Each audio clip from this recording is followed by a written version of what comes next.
Are you curious about the mystery of the youth, longing to explore the fascinating world of Gen Z?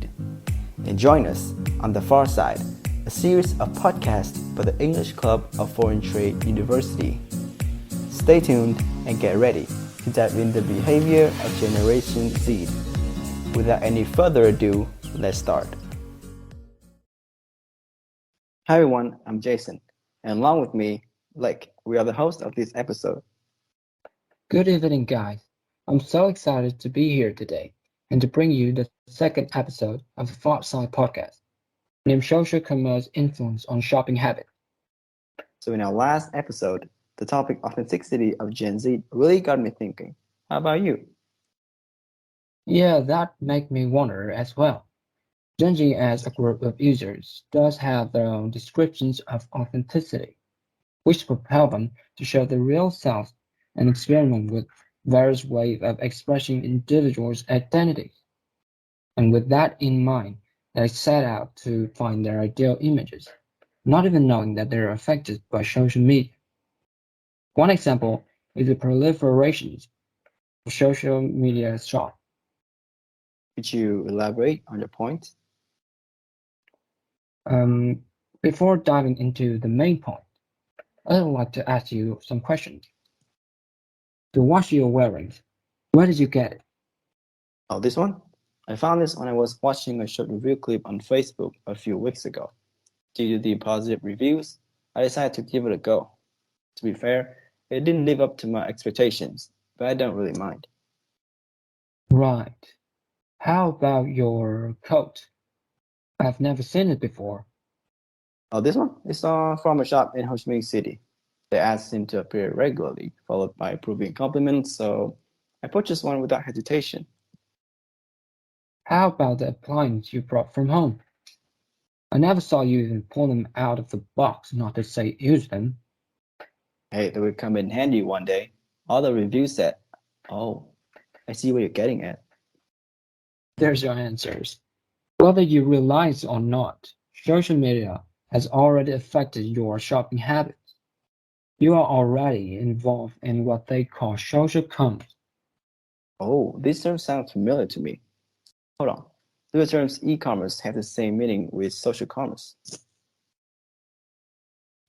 Actually, are two distinct definitions. E-commerce refers to buying and selling products and services through shopping's website, such as Lazada or Shopee.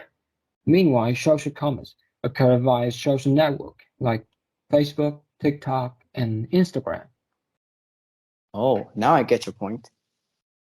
As you mentioned, we are acquiring an increasing number of products through social media. Now for some information that may surprise you. 97% of Gen Z's customers believe social media is the primary source of shopping inspiration, according to a new report from the Influencer Marketing Factory. Is that true? This is way higher than I anticipated. I've just found out that almost 50% of social media users between 18 and 34 have already participated in social commerce on platforms like Instagram, TikTok, and Snapchat. From a study in 2019, social commerce is all over my feed. Instagram stores, Facebook ads, and the hashtag TikTok made me buy it all come to my mind when I think about this data. So I feel really connected to it.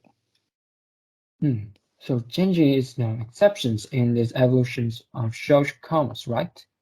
Unless you are, with all of your purchase and disturbances. Okay, that's enough.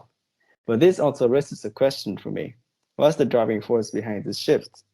I think the first explanation is a convenience is brought. Why do you think so? You can just scroll around these apps, find what you like, press order, and wait comfortably in your house until the delivery, instead of having to actively search for the product. Uh-huh. And I've got a story to clarify.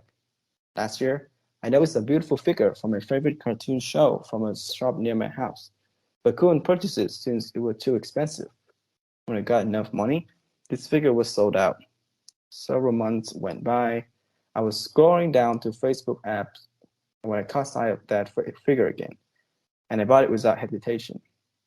You see, without Facebook, I would never have gotten the figure. Oh, I quite got it now.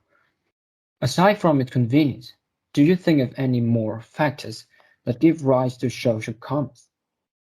Remember when I told you that I decided to buy this watch after having consulted a review on Facebook? Now thinking of it, I'm wondering if these reviews or remarks on these platforms influence our decisions. Do you mean reviews from our generation influencers and key opinion leaders? Yeah, exactly. You know, they are experts in their respective professions, and with their influence, their recommendations completely persuade us, making us more inclined to buy these items. I also have data to back this up. According to a 2019 study, more than 70% of consumers surveyed was affected by KOLs while making purchase choice. To add to that, consulting these reviews help us to avoid defective products or deal with uncommon scenarios when using them. I've ever told you that I fixed my tablet by learning from a short video of a technological influencer. You did? You see, the uniqueness of social media is that the everyday person's voice is not drowned out by celebrities and big brands with deep pockets. As TikTok is an example. You know, not every firm can afford to pay an influencer to market their products. There are smaller ones that provide more affordable prices and specialized items that we cannot overlook. So we may look for common people's reviews, which provide us with an in-depth pictures of these products. Mm, that actually reminds me of a quote by Philip Kotler. The best advertising is done by satisfied customers.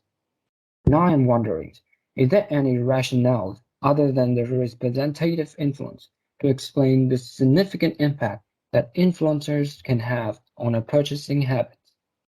Aside from their influence, I suppose it's because Generation Z wants to be more authentic, which means to become true to yourself on social networking. As the first episode of our podcast suggested, many people in our generation want to be more real and ideal version of themselves. And when their images can be observed on social media influencer, they may imitate the styles of these renowned people by purchasing products similar to theirs. Hmm, fair point. And one more thing, Gen Z not only has a knack for authenticity, but they are also a generation that is always up to minute on trends. So what do you mean by that? What I'm trying to convey is that the trends happening around them can have a significant impact on Gen Z's behaviors. They may feel left behind if they lose track of what is going on. So anytime a new trend emerges, it will spread across our generations. But also what I meant when I said we are affected by social media shops earlier. But there's still one thing that I cannot understand. How do social networks platforms seem so perfect for shopping? It's like they know what I want to buy anytime. Well, their algorithm makes social commerce more possible. They are designed to collect data reflecting our shopping and entertaining habits. So understand the customer preference and make relevant recommendations. Oh, maybe that's the reason several social media platforms also create their own affordances to boost commerce. Facebook, for example, has Facebook Marketplace, which is a market where anyone can sell and buy, or Instagram, which allows you to create your own store. Well, I'm not sure about Facebook Marketplace, but I did buy some items through some features of Instagram. To add to that, you may have overlooked product tags. They are quite interesting because they allow business to post specific products from the catalog, and customer can tap it to find more about the product. Can't wait. There's a lot of features to explore.